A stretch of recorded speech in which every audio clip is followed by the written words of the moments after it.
¿Qué tal? ¿Cómo les va? Muy buenas noches. Bienvenidos a otra emisión del Corresponsal, programa intenso como siempre, a 100 días de la cuarentena. Va a haber un especial, ustedes ya lo vieron, a las 11, así que no lo pierda. Vamos a estar analizando la nueva cuarentena, lo que viene fundamentalmente. Vamos a estar con Marcelo Bonelli. Marcelo es el periodista que desde el punto de vista económico prenunció todo lo que iba a ocurrir, no solamente en cuanto a esta fase, sino en todas. Así que vamos a estar hablando con él para ver cómo sigue esto en cuanto al cumplimiento de esto que, por supuesto, hay que cumplirlo. El tema es cómo. Vamos a estar con Diego Seigman. Usted lo ve acá todas las noches, disfruta su gran programa en TN. Vamos a estar hablando de lo que está pasando en las relaciones interpersonales. Divorcios, crisis de pareja, matrimonios con crisis, qué pasa con los chicos y demás. Un tema concreto, un hecho no contemplado por las autoridades en el enfoque de la cuarentena. Y estaremos hablando además con la doctora Ángela Gentile, una de las asesoras del presidente de la República, para aspectos técnicos. Los infectólogos acertaron en todo. Ellos cumplieron con su trabajo. Hay cosas que no les corresponden a ellos. Hay cosas que les corresponden a la política. Y de esto ya mismo vamos a hablar. Quiero comenzar con todos ustedes recordando este fragmento de esta conversación que tuvo el presidente de la República, Alberto Fernández, con el cantante de Residente, a quien yo conocí el año pasado en Puerto Rico, René Pérez. Esto ocurrió el 30 de marzo. Escuche, por favor. Ahí estamos. Haberme recuperado en este hospital. Estamos trabajando con una lógica. La lógica es ponernos en una extensa cuarentena para darnos tiempo a organizarnos. La cuarentena, que es el encierro en sus casas, pedirle a todos que se queden en sus casas y se cuiden y no se vinculen a otras personas. Con eso lo que estamos logrando es que el virus vaya más despacio de persona a persona. Y ganando tiempo estamos construyendo toda la infraestructura sanitaria necesaria para poder hacer frente a lo que puede ser el peor escenario. Pero los primeros resultados parecen decir que nosotros estamos dominando al virus. Lo importante es que vos domines al virus como sociedad y no que el virus te domine a vos. Muchos países de Europa, creo que Estados Unidos también, dispusieron la cuarentena tardíamente, cuando ya el virus se había propalado mucho y no pudieron parar la dimensión del contagio. Nosotros lo estamos controlando, lo estamos conteniendo y estamos trabajando en ese sentido. Bien. Es importante escuchar esto, porque a partir de esto vemos que hay cosas que no son verdad. No es verdad que se haya tomado este tiempo para preparar el sistema para enfrentar la cuarentena adecuadamente. De hecho, tenemos 100 días y estamos en una situación dramática, porque en el ámbito de la provincia y de la ciudad de Buenos Aires, ustedes ven, el gobierno cree que el sistema va a colapsar y por eso se produce esta restricción. Así que lo primero que quiero decir es que esto que dijo el presidente de la República, que sonaba coherente en aquel momento, no ha sido verdad. Señor presidente, el sistema no está preparado para enfrentar esto y por eso tenemos esta restricción. El segundo tema que surge es que efectivamente tampoco es verdad que estuviera dominado. No estaba dominado.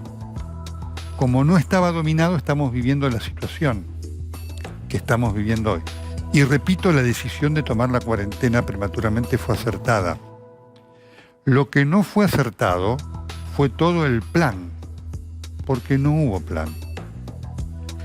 No fue acertado no decirle a la gente la verdad, en el sentido de que la cuarentena iba a ser larga. El presidente habla ahí de algo extenso, muy vago.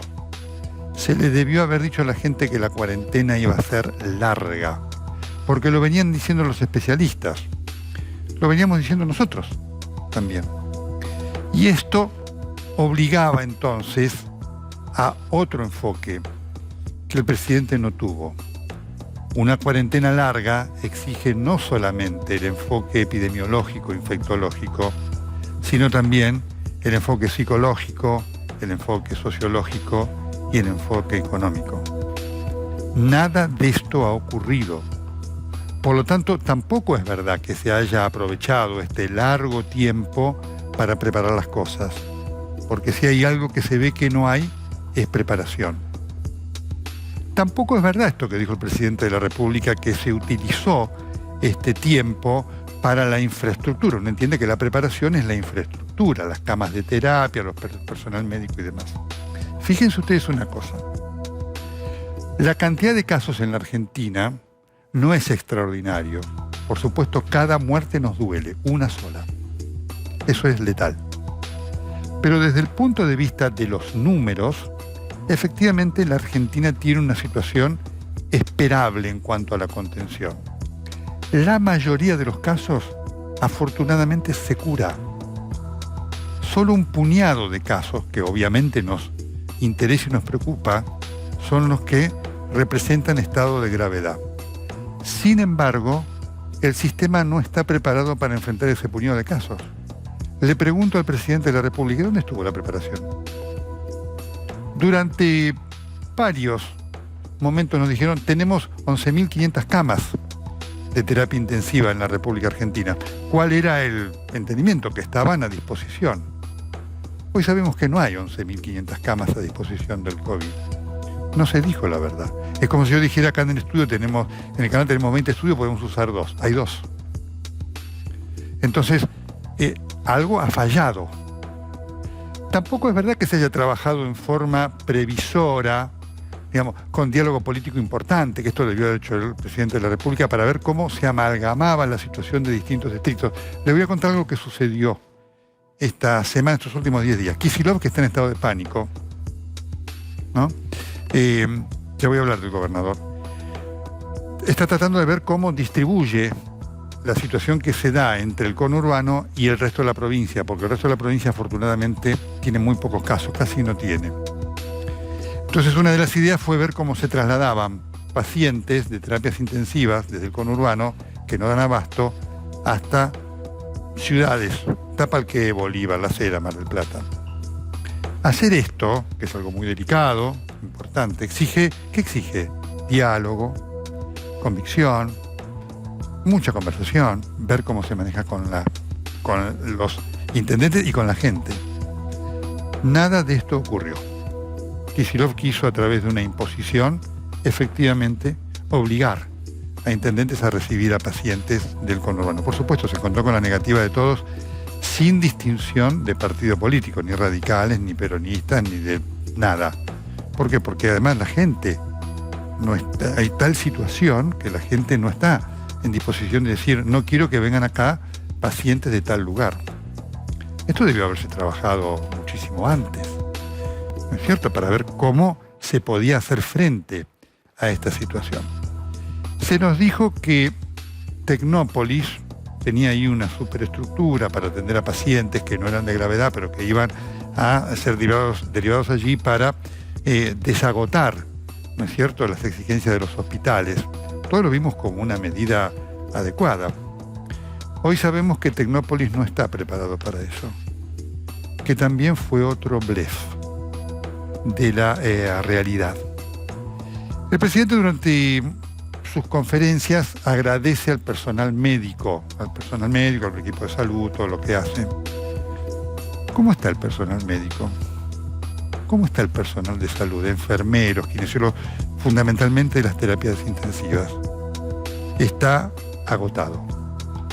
Hay aproximadamente en la República Argentina entre 1.200 a 1.500 terapistas, según entre algunos retirados y demás. Hay una descoordinación fenomenal. Y para que ustedes vean cómo este discurso del presidente de la República se contradice con la realidad, en algunos lugares han salido a buscar terapistas porque no hay, porque el personal está realmente agotado. Usted sabe que la terapia intensiva, la demanda principal no es de respiradores, es de personal. Si usted tiene el mejor respirador y no tiene el personal entrenado, ese respirador no sirve de nada. Personal entrenado significa médicos, enfermeras, kinesiólogos, técnicos. ¿Cuánto le pagan a un médico al cual hoy convocan a una terapia intensiva para trabajar con COVID, trabajo de alto riesgo? ¿Cuánto le pagan? Promedio, institución pública, 580 pesos la hora. institución privada, 660, 700 pesos la hora. Repito, ¿cuánto le pagan a un médico de terapia intensiva que tiene que estar arriesgando su vida 24 horas por varios días, ¿no? Porque no es que trabaja un solo día. Con enfermos de este riesgo, 580 pesos la hora en una entidad pública, 660 pesos la hora en una entidad privada. Señor presidente, ¿usted cree que esto es cuidar al personal? Imaginen enfermeros, kinesiólogos y demás. ¿Usted cree que esto es cuidar a los profesionales de la salud? ¿Usted cree que esto es coherente con decirle nos interesa? ¿Usted cree que esto es demostrarle gratitud? Nada de eso. Junto con esto, le quiero decir que, por supuesto, se generan muchas quejas de personal médico y de enfermería y demás que no tienen los equipos para trabajar. Bien, en el medio de todo esto sucedió este episodio con Martín Insaurralde. Por favor.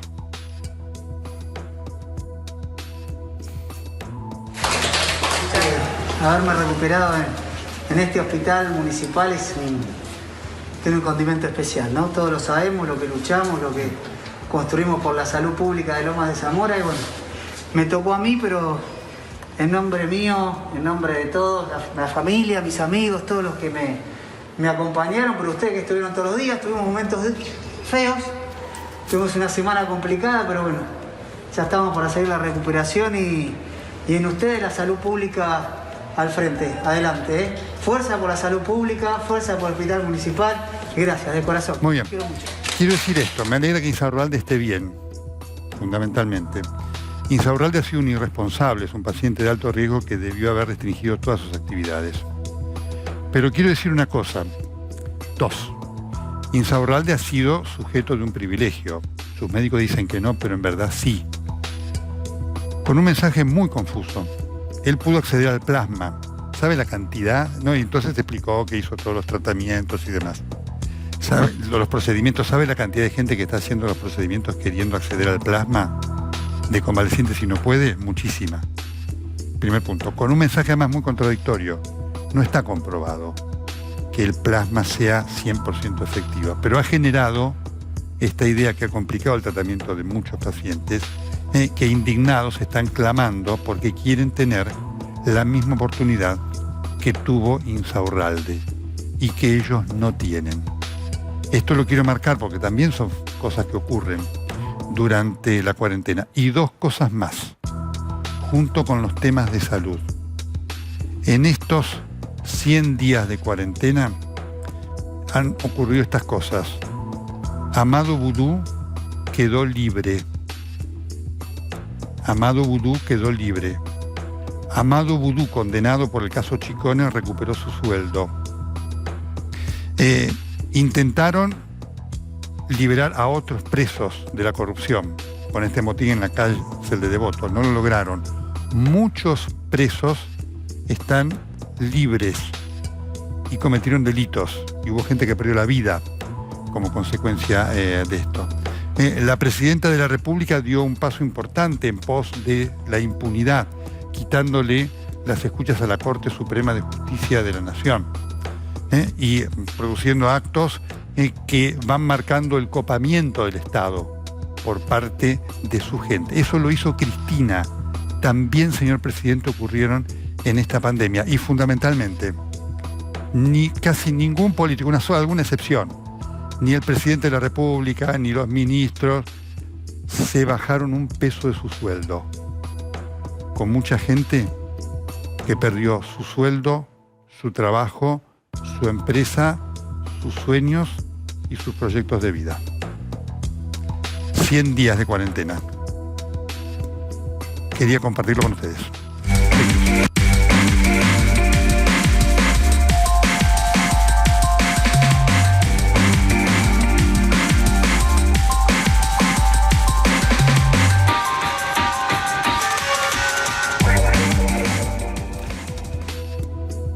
Como siempre, el gran gusto de tenerlo a Marcelo Bonelli. Debo decir esto, Marcelo ha anticipado cada una de las medidas económicas con 24 a 48 horas de las distintas fases de la cuarentena. Quiero destacarlo. Marcelo no lo va a hacer por mí, se lo quiero decir. ¿Qué tal, Marcelo? ¿Cómo estás? Qué gusto tenerte. ¿Qué haces, Nelson? Gracias. Buenas noches, ¿cómo andás? Bueno, vos, ¿cómo seguimos? ¿Cómo seguimos? Es lo que la gente ahora se pregunta. ¿Qué va a pasar? ¿Qué venís escuchando de la realidad de los empresarios, de los hombres de negocio, de cómo se sigue con esto?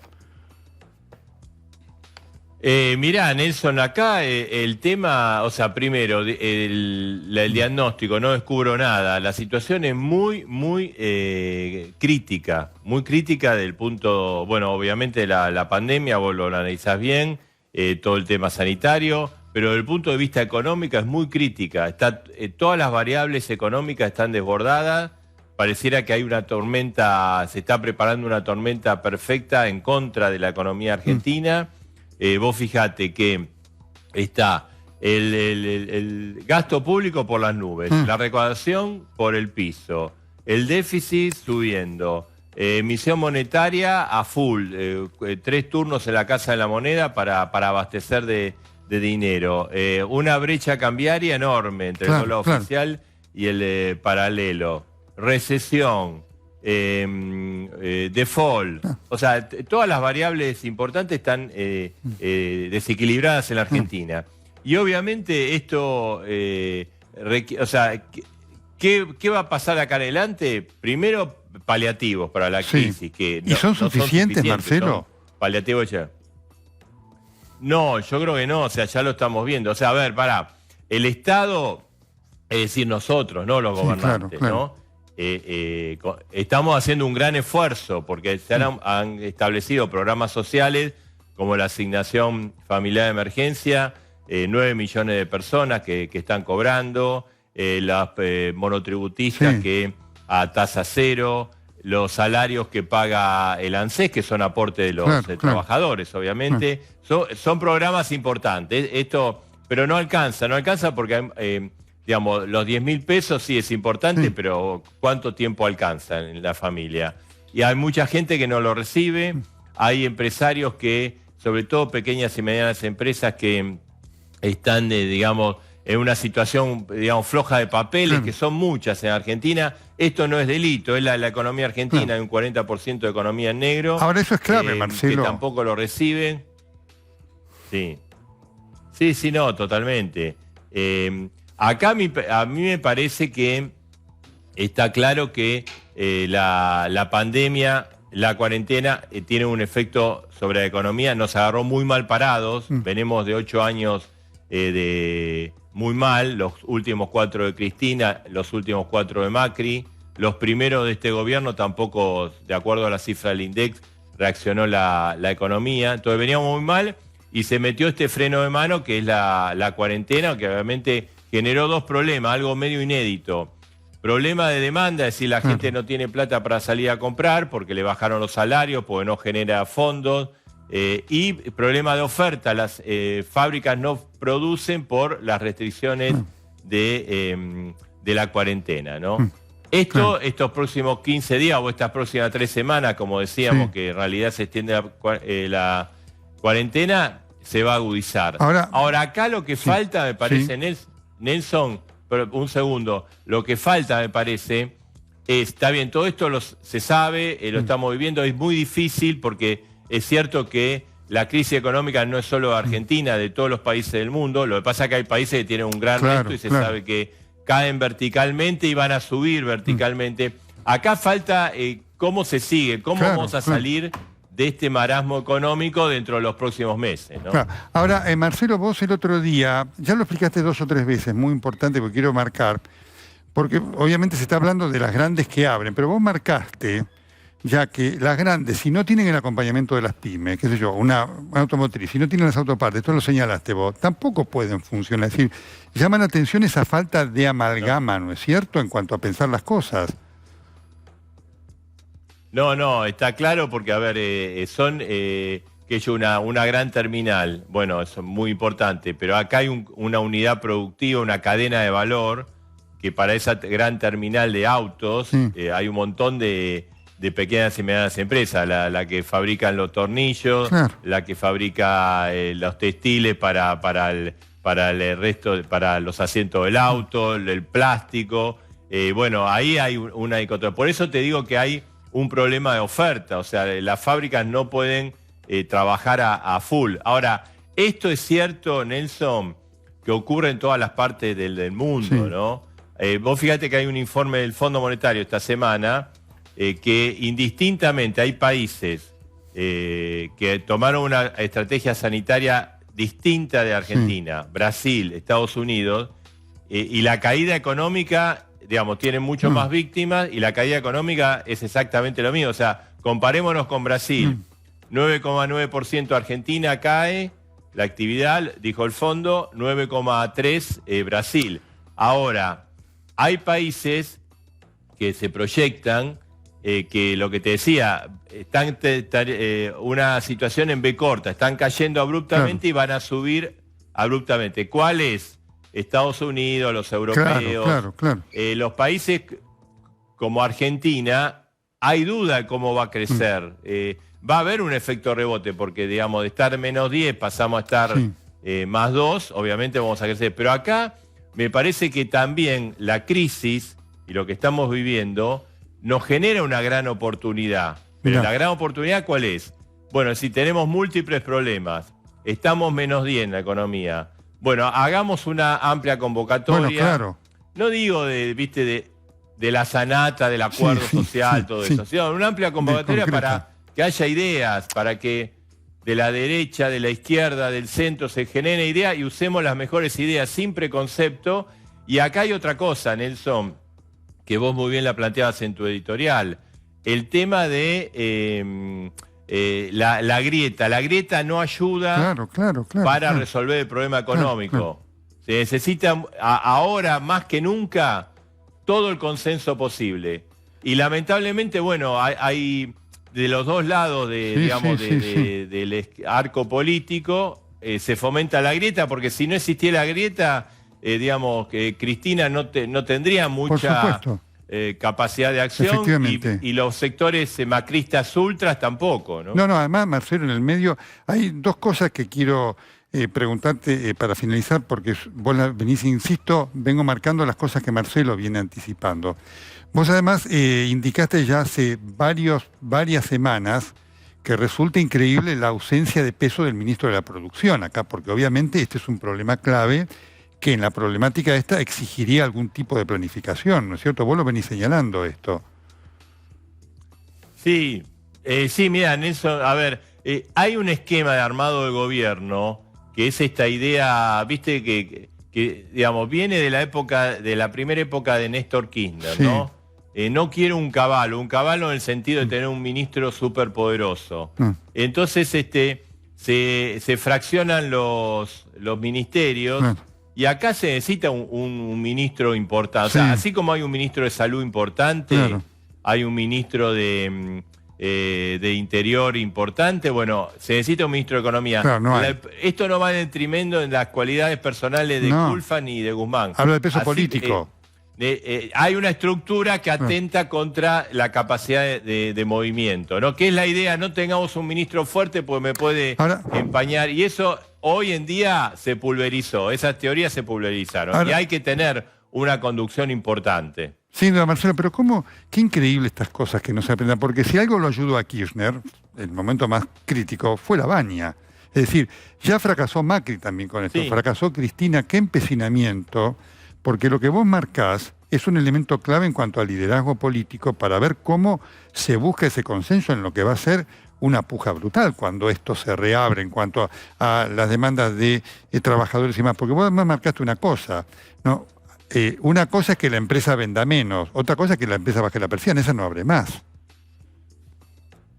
No, claro, bueno, vos viste que hay muchos datos estadísticos de actividad comercial que ya, bueno, y se ve, uno va por la ciudad, nosotros podemos transitar por la cuestión de, bueno, estamos realizando nuestra tarea, hay muchos comercios, digamos, que hice venta, que cerró, alquiler, y en materia industrial también. Están mirá, Guzmán sé que estuvo esta semana, digamos, la semana pasada estuvo el fin de semana con Alberto Fernández, aparentemente este fin de semana también, posiblemente mañana, y estuvieron analizando la coyuntura. Hay una preocupación del gobierno, obvio.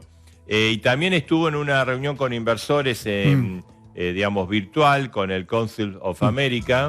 Y ahí él dijo, bueno, la prioridad es tratar de salvar.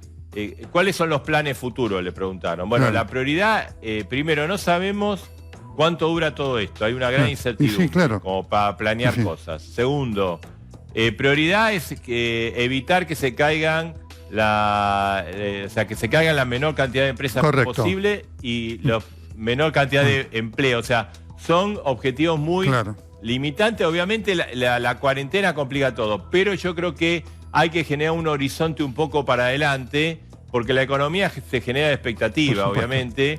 Y si uno dice, bueno, acá están trabajando para adelante, están convocando a que yo, para decirte, ¿no? A Esper y a Roberto Labaña o a Lozano. Son gente que piensa distinto, pero cada uno puede aportar. La crisis va a ser muy grande y va a requerir mucho consenso, todo lo antigrieta posible y convocar a los mejores a proponer ideas, porque para salir de esta va a ser un esfuerzo importante. Igual te digo, la situación está tan mal que como en el 2001 genera una oportunidad. En el 2001 estaba horrible.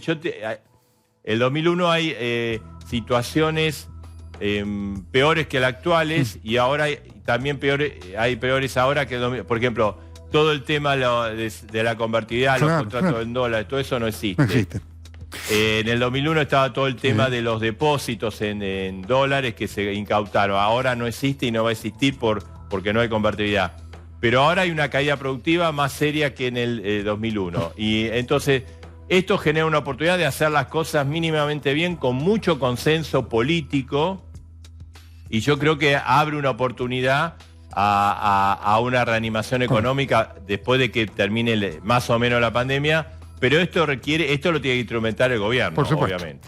Marcelo, el privilegio de tenerte con nosotros cada noche. Muchas gracias.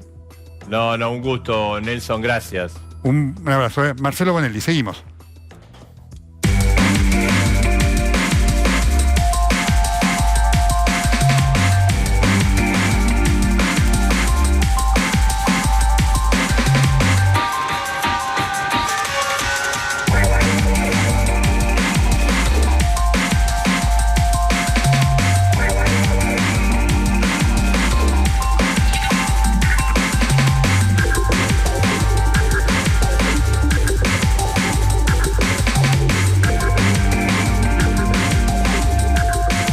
Bueno, preparamos la escenografía para ponernos en modo Seigman. Sí, así que ya está, sí.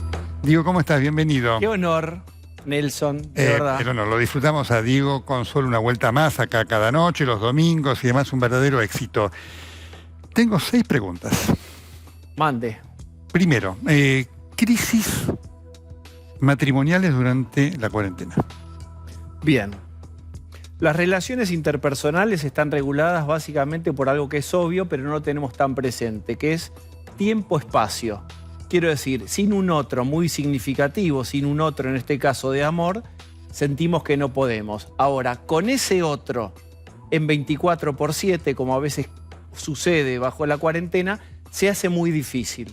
En algunos casos, ahora vamos a ver con otros casos, lo importante es que la cuarentena genera esta cosa tan disruptiva de los tiempos y la distancia natural de un vínculo se rompen y se imponen otros que tienen que ver con la convivencia intensiva.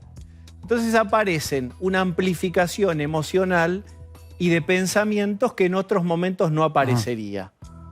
Genera un contexto artificial. La convivencia forzada de 24/7 con alguna salida, comprar, etcétera, genera un dispositivo que es artificial. Como dispositivo artificial, lo que puede hacer es 2 cosas. O mejora, ahora te cuento por qué, o empeora. Bien. ¿Por qué lo que estamos viendo, en la experiencia que uno va a estar viendo, es mucho empeoramiento? ¿Por qué? El empeoramiento es porque cuando vos, en una especie de nave espacial, que es un departamento o una casa, sin poder salir al espacio exterior, en eso se produce un elevamiento de la temperatura y de la presión. Es decir, vos no podés salir. Hay un mecanismo de regulación natural de los vínculos y es, uno sale, va a otro lugar, hay un repliegue de uno mismo hacia sus propias actividades, uno no está en interacción y expuesto a la mirada y al comentario de su pareja todo el tiempo. Ahora esto ocurre y lo que se produce es una saturación de ese vínculo. Entonces, ahí yo te diría que lo primero que hay que tener en cuenta es que hay que resignificar lo que ocurre ahí. ¿Qué significa eso? Resignificar significa tomar, yo te diría, un distanciamiento mental, en vez de social, un distanciamiento mental sobre algunas emociones y sobre algunas ideas que pueden irrumpir. ¿Cuáles? Es decir, pensamientos fugaces, tales como esto no va a funcionar, esto está terminado, no es la familia que elegí o no es la pareja que elegí. Digamos, todas frases que tienen un común denominador, que son enunciados que aparecen con una fuerte carga negativa y sobre todo esto, Nelson, con una fuerte condición de verdad. Se me aparece como un rayo la idea pregnante de que esto no va. Bueno, yo ahí lo que digo es, primero, distancia y distanciamiento mental. No soy yo, ni es ella o él, es la cuarentena. Este es un dispositivo artificial que nos puede jugar malas pasadas. Salvo, por supuesto, cuando haya relaciones que ya vienen muy dañadas de la historia, se amplifican. Eso se amplifica. ¿Qué lo mejora? Lo mejora rearmar la coreografía del vínculo en la casa. La coreografía me refiero a esto.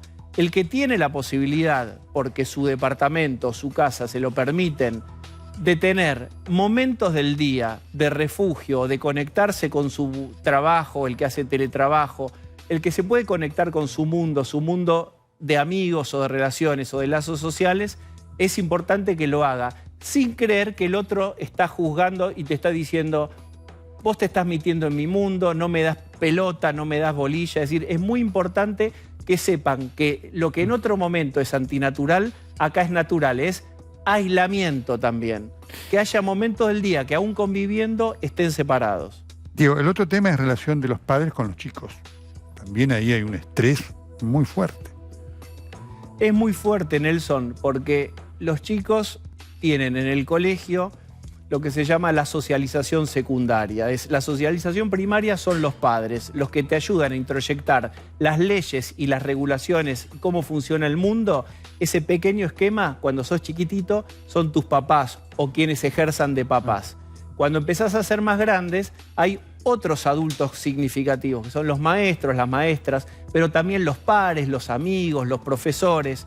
Cuando sos todavía más grande, eso está cortado ahora y está reemplazado por un dispositivo artificial que en el mejor de los casos, para quien tiene conectividad, es un Zoom o una plataforma escolar. Pero eso no reemplaza, digamos, el vínculo de estos otros significativos que son propios y sanos para el crecimiento de los chicos.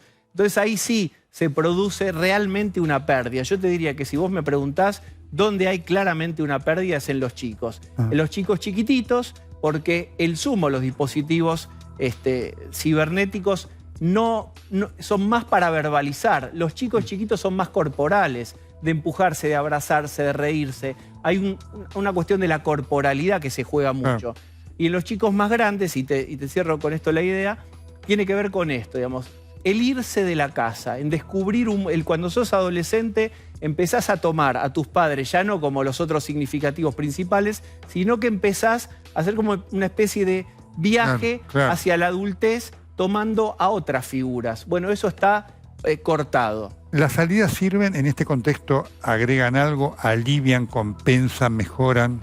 Muchísimo. Está estudiado que en principio la actividad física, desde el punto de vista de los neurotransmisores, es muy importante, activa químicamente, las endorfinas, la serotonina, es un gran antidepresivo y un gran ansiolítico. Vos no tenés que tener en tu departamento una pista olímpica, pero vos podés poner una mesa en el medio del living, corres todos los muebles y empezás a dar vueltas ahí y te cronometrás. Esto, créeme que parece una tontería, pero es básico. Y para los chicos también, y para los adultos es esa vuelta a manzana o esa ida, o si se sostiene las salidas recreativas, es sumamente importante. Lo que se dice con los chicos, hacerlos potrear, que gasten energía es fundamental. Otro de los temas que se está observando son conductas involutivas de los chicos, que van desde Regresiones. regresiones de chicos que se hacen pis en la cama, y no tan chiquitos, hasta otras conductas con comer, meterse el dedo en la boca. ¿Cómo manejar esto, Diego? Bueno, en principio con mucha tolerancia. Lo que no tienen que Mucha tolerancia. Sí, los padres no tienen que ensañarse con los chicos y no tienen que pensar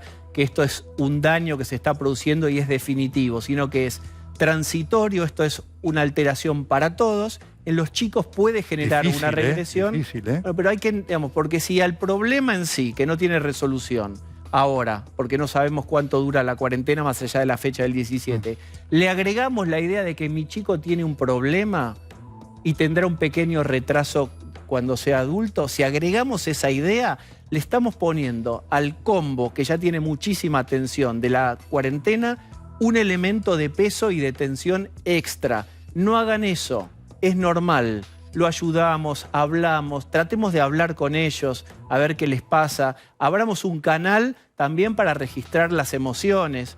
¿Qué te pasa? Y validémosle si estás preocupado, extrañas a tus amigos, quisieras volver a verlos. Bueno, esto ya va a pasar. Hay que darles mucha información y no hay que invalidarles ni obturarles la capacidad de transmitir emociones. La última, los mayores. El otro día, en la nota que le hacía María Laura y Diego Leuco a Nora Carpena, que estuvo tan interesante, ella dijo, ¿saben qué pasa para personas de mi edad? Un año que se pierde, ya está, digamos. Ese es un enfoque que me pareció impactante y muy ausente de la realidad de los mayores, ¿no?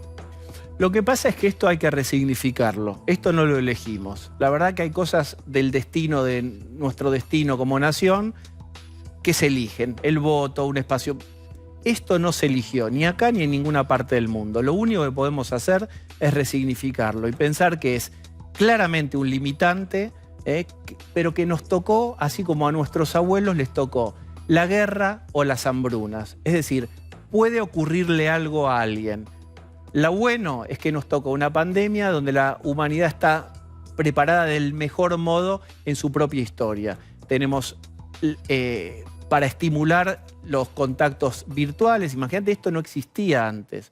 No es uno por uno reemplazable aquel adulto mayor que está en su casa y no puede abrazar a un nieto. Pero sí puede hacer Zoom, sí puede hacer videollamadas, sí puede contarle un cuento. Toda forma de vínculo no reemplaza al 100%, pero por ahí tiene un porcentaje alto de reemplazo. Entonces, toleremos eso. A otras generaciones les tocaron cosas peores. Te voy a decir lo que está pasando, ¿no? Y les voy a decir a los televidentes, Diego, están todos con una atención enorme. Entonces me dice la productora Virginia Musante, todos en el control te estamos escuchando y diciendo, yo tengo un caso así que me voy a permitir hacerte la sugerencia para tu programa excelente, que te dediques tiempo a estas cosas, porque además lo haces realmente muy bien. Una última, porque ya tenemos para seguir con Diego, porque la gente dice, tengo que apostar al Zoom como una cosa hoy de mi vida que va a quedar por un largo tiempo. El Zoom es una herramienta, es el mapa y no el territorio. Cuando vos ves una pantalla con caritas, eso no reemplaza un aula ni reemplaza el asado con tus amigos. Pero es un parche, el parche que tenemos a mano para tratar de conectarnos emocionalmente, de hacer lazo social. Nelson, nosotros somos en función de que existen otros que nos validan, que nos dan identidad. Entonces, no tenemos un asado y nuestros hijos no tienen el aula, pero tenemos que tratar, sobre todo con los chicos, de que no se caigan. El otro día entrevistamos a especialistas, Gustavo Yáñez, en educación, y él tiene una frase, dice, los chats de los pibes se están secando. ¿Qué quiere decir? Que eso que suplía en los primeros tiempos la conversación y el vínculo y el lazo social, se iban cayendo de los chats. Hay que subirlos al lazo social, porque eso es lo que nos genera identidad y nos hace personas. Diego, gracias, te vemos mañana. Sí, señor, gracias, un honor. A vos, Marcelo, te escuchamos con mucho gusto. Sí, Nelson, mira, disculpame que interrumpo, no, porque, al contrario. me acabo de enterar que hoy hubo negociaciones muy importantes con el tema de la deuda externa argentina, un tema que es clave porque va a ser una realidad si se arregla y otra realidad si no se arregla. Bueno, la información que tengo es que hubo negociaciones durante todo el día, que hay una nueva propuesta argentina, digamos que esa propuesta argentina se presentó a los acreedores, que hay un grupo de acreedores que estaría dispuesto a aceptarla, y que esto, digamos, sería un paso importante para tratar de resolver y cerrar la deuda externa. Fue un día muy movido y mientras nosotros estábamos al aire me llegaba información que básicamente, bueno, la hemos chequeado y por eso queríamos dar anticipo. Día importante, hubo conversaciones, Martín Guzmán, Santiago Cafiero, el presidente de la Nación, reuniones importantes en Olivos y ya te digo, lo concreto es que hay una propuesta argentina que uno de los bancos que asesora a los acreedores la ha tomado y la ha presentado a los acreedores y se estima que hay un sector que estaría de acuerdo con esa propuesta y la aceptaría, con lo cual se daría un paso importante para tratar de resolver esta situación de eventual default que tiene el país, ¿no? Perfecto, Marcelo. Muchísimas gracias. Anticipo de alto impacto en un hecho clave para el presente y la futura de la economía. Gracias, Marcelo. Hasta luego.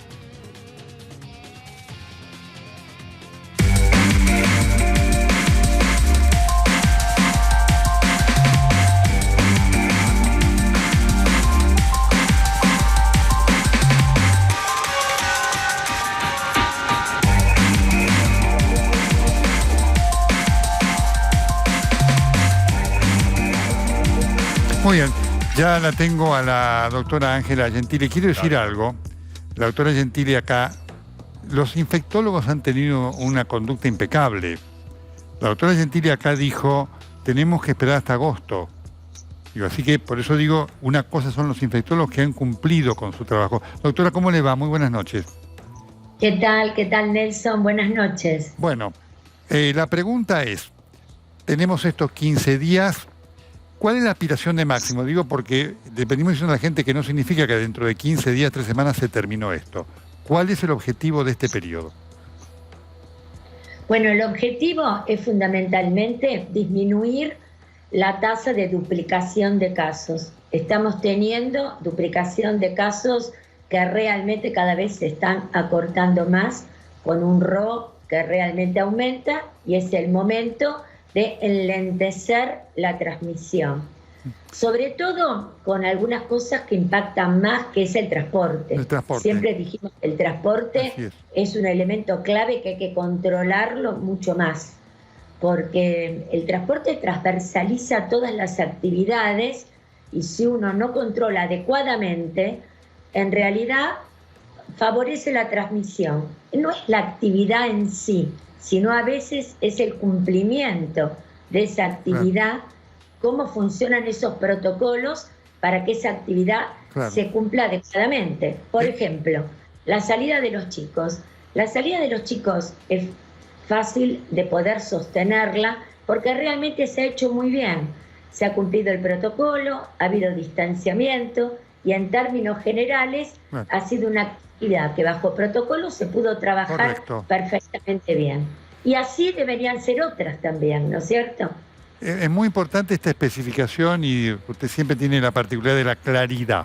Es decir, las salidas recreativas no cambian el tema de la expansión de la circulación, el tema es el transporte. Ahora, la otra pregunta es, pasadas las 3 semanas y todos queremos que la gente cumpla y demás, no se termina esto quiero marcarlo, ¿no es cierto? Absolutamente, esperemos que en las 3 semanas podamos empezar a transitar ese descenso que todos estamos esperando, esperemos, porque si enlentecemos la transmisión, es altamente probable que el virus ya va encontrando muchas barreras, el virus, para poder transmitirse. Tenemos mucha gente que ha tenido la enfermedad, pacientes asintomáticos. El virus necesitamos que se enlentezca en la transmisión, a lo cual la curva empieza a bajar. Y a medida que empiece a bajar lentamente, eso va a permitir pasar a otra etapa y empezar cada vez más a flexibilizar actividades, ¿no es cierto? Como pasa con el resto del país, por ejemplo. Perfecto. Esto es muy importante en relación a esto. ¿Le sorprende algo dentro de esto que ustedes predijeron en cuanto a la situación de los casos de gravedad que van a terapia intensiva, o también esto estaba dentro de lo que ustedes vinieron pronunciando, doctora? ¿Este aumento de los casos, dice usted, Nelson? Sí, exactamente. Porque el sonido no es hoy tan bueno como otras veces. El tema es que nosotros pensamos que la curva ascendente se iba a dar. ¿Se acuerdan que siempre dijimos? Lo dijo. Estamos en un virus pandémico, los casos van a aumentar, lo que no queremos que aumente descontroladamente para que se sature el sistema. Así que esperemos que este aumento sea controlado, que eso es lo más importante, para luego entonces poder encarar otro tipo de situaciones. Por otra parte, hay elementos que también preocupan un poco. Ajá. Por ejemplo, hemos visto que cuando se hacen testeos, por ejemplo en estaciones grandes como Palermo, Constitución, ¿se acuerda que hace unos meses, hace un mes y medio, prácticamente no había positivos? Exacto. Ahora supera el 4%, habla más de circulación. Por otra parte, es muy importante también, otro punto, es cómo preparar las camas de cuidados críticos. Los pacientes con COVID que van a un área de cuidados críticos no se quedan 2 o 3 días, son internaciones prolongadas en terapia. Entonces, el recurso que ahora dice, bueno, hay un 50, 55%, en realidad parece mucho lo que queda todavía por ocupar, pero si uno ve el ritmo en que crecen los casos y cuántos podrían necesitar terapia, y sabiendo que esto, por otra parte, no es de corta permanencia, evidentemente esos factores preocupan. Y el otro punto que me parece muy importante, hay que aprovechar estas semanas para ir y trabajar a nivel de terreno, el detectar, testear, buscar los casos, buscar los contactos, aislar. El detectar es clave. Hay que salir a la comunidad a trabajar muy fuertemente con esos casos leves. El mejor ejemplo es la Villa 31, de tener altísimo RO, ¿se acuerdan ustedes que nosotros también lo veíamos en el hospital? Prácticamente todas las familias que recibíamos, los chicos, provenían del mismo lugar. Pasamos a tener un RO muy alto, a estar aproximadamente en 0.7. Ha bajado drásticamente la transmisibilidad. Bien. El camino es preparar la alta complejidad, pero no olvidarse nunca del terreno. Hay que salir a testear, cuidar, buscar contactos. El rastreo de contactos es clave. Doctora Gentili, como siempre, tan clara, tan precisa y tan importante escucharlo. No queríamos que estuviera ausente su voz hoy a 100 días del inicio de la cuarentena. Muchísimas gracias. Gracias, Nelson. Hasta acá. Buenas noches. Bien, este es el mapa, ¿no?, de la Argentina. Como ustedes ven, acá está el problema y esta es la gran falencia del gobierno. Esto es para lo que dijo haberse preparado y los hechos demuestran que no lo hizo. El gobierno, si quiere meter miedo, se equivoca. El señor presidente Perón dijo, conducir no es mandar, conducir es convencer. Hasta el próximo sábado.